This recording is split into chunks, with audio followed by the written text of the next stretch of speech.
meus queridos, seja bem-vindo ao nosso canal. Prazer imenso em receber todos vocês aqui.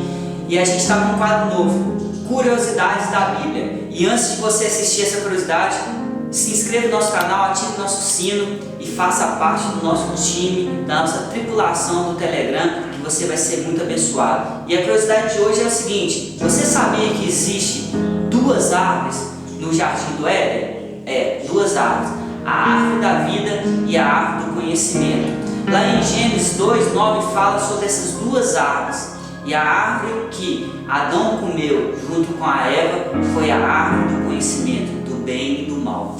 E a árvore da vida, Ricardo? A árvore da vida foi levada para o paraíso, para o reino de Deus no céu, que está lá em Apocalipse 22:2. Então depois você entre lá, lê essas duas passagens, e eu espero que essa curiosidade faça sentido na sua vida. Que quando a gente chegar lá no céu, existe uma árvore da vida que vai tirar toda a enfermidade, vai tirar todo o mal, e a gente vai viver uma vida eterna. E até lá, um abraço, até a próxima curiosidade.